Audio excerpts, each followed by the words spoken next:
Step 1, wake up early, gonna rise with the sun. Step 2, get some good, some food in you. Step 3, think real hard about what you wanna be. Step 4, everybody just do your thing. Wake up, today's gonna be a good day. Wake up, today's gonna be a good day. Wake up, today's gonna be a good day. Wake up, today's gonna be a good day. Wake up, today's gonna be a good day.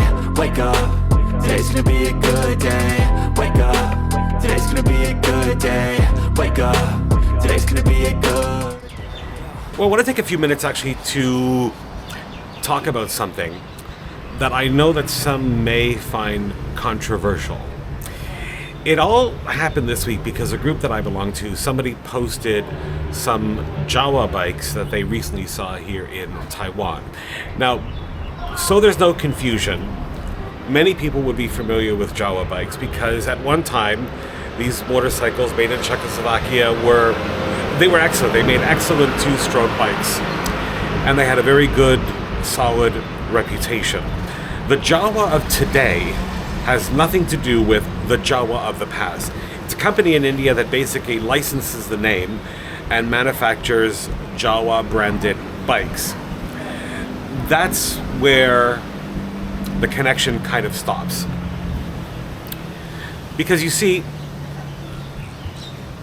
the Jawa bikes now are kind of, well, they're not in any way made to the same quality that the original ones were, and they're all kind of banking on this whole like nostalgia, classic look nonsense, which is nothing more than a marketing scheme.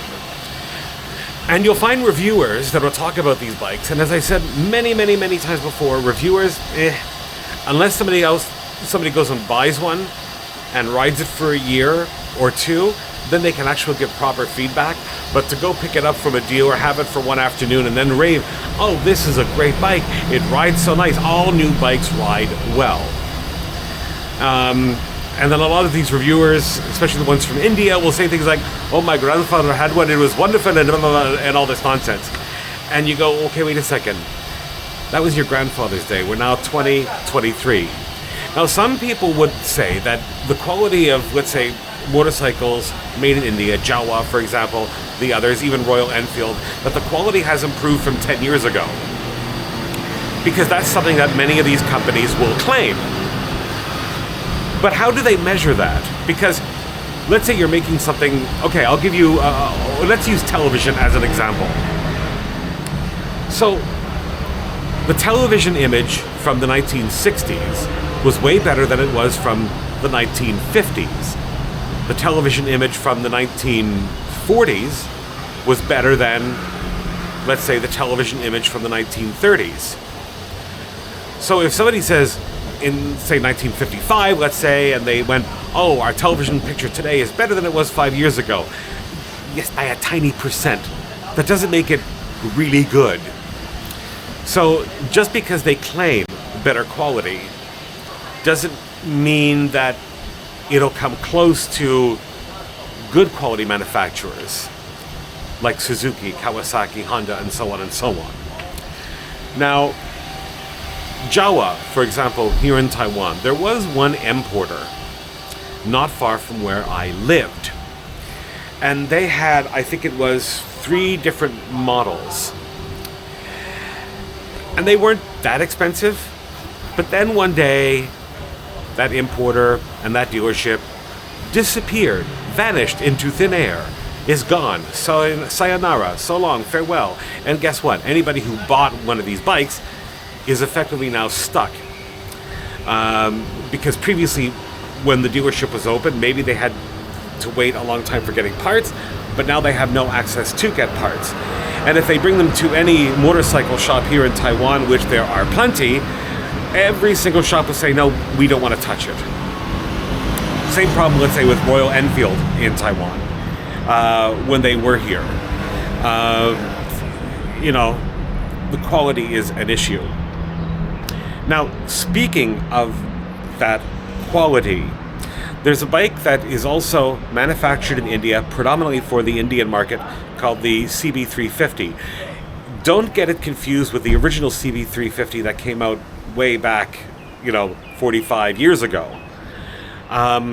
This one is very different. Now, yes, it is made by Honda, but it isn't made to, let's say, Honda's normal standards. Now, not that long ago, I was at the Tokyo Motorcycle Show, and the most recent one.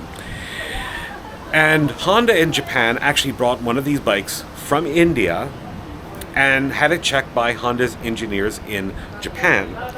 And when I was talking to the guy from Honda, he said to me, we're making this bike for India. And you can tell. He said almost nothing on the bike met Honda's actual standards and requirements to make it a bike for the international market. Honda in India actually does manufacture some that they do export overseas. The export models, however, are quite different.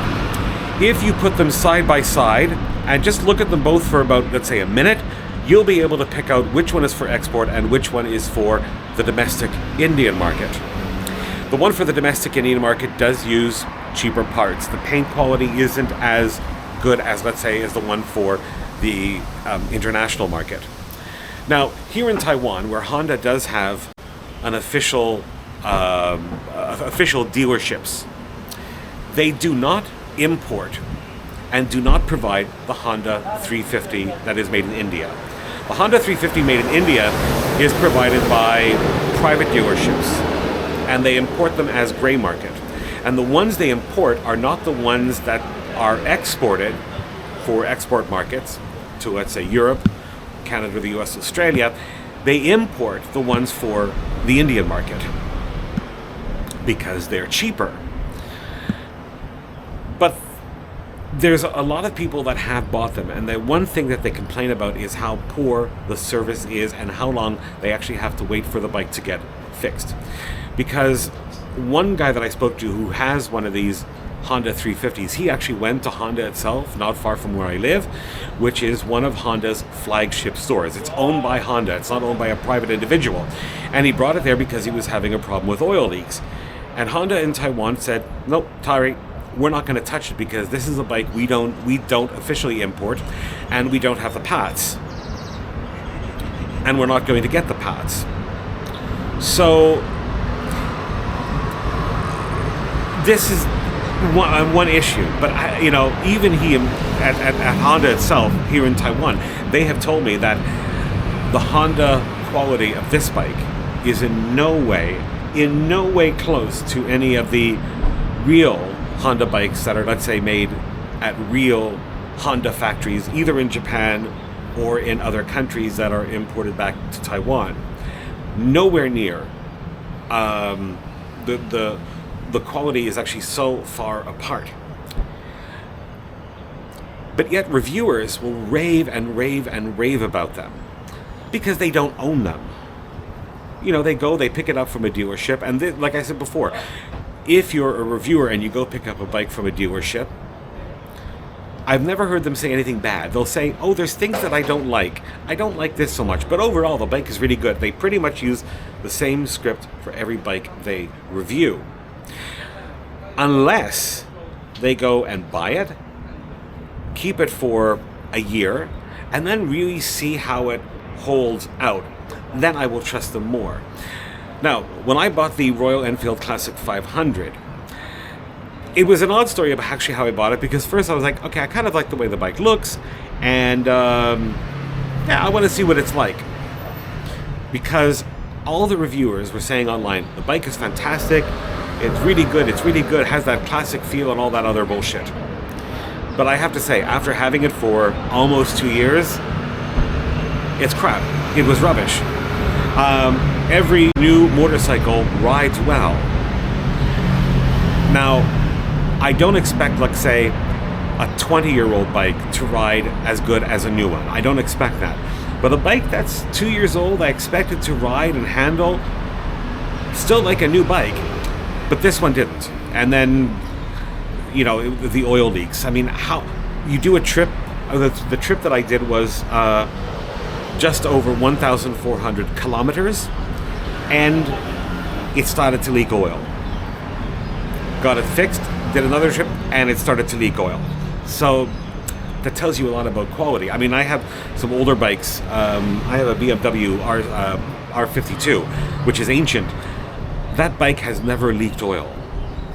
I've had some basic maintenance done to it. Of course, it doesn't ride like a modern BMW bike, of course, but it doesn't break down like these crappy Indian-made Royal Enfields. Jawa is pretty much the same. Yeah, they look nice, and they're going after all this like nostalgia, the classic look bullshit. In many ways, I kind of look at, let's say, this kind of classic revival as really targeting, let's say, the hipster market, or people that don't really ride motorcycles but always kind of wanted to get one. That's kind of who they target. But these people will get turned off by it because eventually they will have problems. Now, I've had people put in the comments below, I've done over 10,000 kilometers on it and it still runs fine. And then I ask some follow-up questions like, well, you have 10,000 kilometers on it over how long a period? How often do you really ride it? Is it something you use every day? And usually it's not. Maybe they take it out like, a few months a year, and the rest of the time it just stays in their shed and absolutely nothing. So, but I know Indians will say, well, Indian quality is better than Chinese quality. I'm sorry. Now, China does have some major quality problems, especially the Chinese branded bikes. But bikes that are manufactured in China, let's say, if they come out of Kawasaki factory that Kawasaki has set up in China with a local partner, they will be excellent quality, because those bikes are predominantly going to be for export. But in India, which produces the most motorcycles in the world, mainly for their own domestic market, of course, if you have over 1 billion people, it's going to be that way. But, they're going to produce quality and have quality control that you would find locally, and that's just the fact of the matter. I have met Indians before, and I've been to India many times, and I love the country. But when I hear Indians say that, our quality is superior and fantastic, it just isn't. We have to get real. It just isn't. Unless it's a factory that is, let's say, owned by, let's say, Sony, right? If Sony runs the factory and manages the factory, of course. But when it's an Indian company, I'm sorry, get real. We have to live in the real world. So, Jawa, no, avoid them. The Honda the Honda CB350. If you do find one that's for export, take a chance because they're not too expensive. But remember one thing: that's not going to be the 350 that came out 45 years ago that was excellent. There will be problems with it. Same with Royal Enfield, and same with all this like classic nostalgic bullshit. Sorry for the noise, but as you can see, somebody's washing a car behind me. But anyway, I want to find out what you think. Leave your comments down below. Like, comment, and subscribe. And I'll see you soon. Step 1, wake up early, gonna rise with the sun. Step 2, get some good, some food in you. Step 3, think real hard about what you wanna be. Step 4, everybody just do your thing. Wake up, today's gonna be a good day. Wake up, today's gonna be a good day. Wake up, today's gonna be a good day. Wake up, today's gonna be a good day. Wake up, today's gonna be a good day. Wake up, today's gonna be a good day. Wake up, today's gonna be a good day. Wake up, today's gonna be a good day. Yo. Set your affirmations, aspirations. I got shit to do, the aftermath of preparation. Good food, good mood, blood in circulation. One step at a time, yeah, that's how you make it.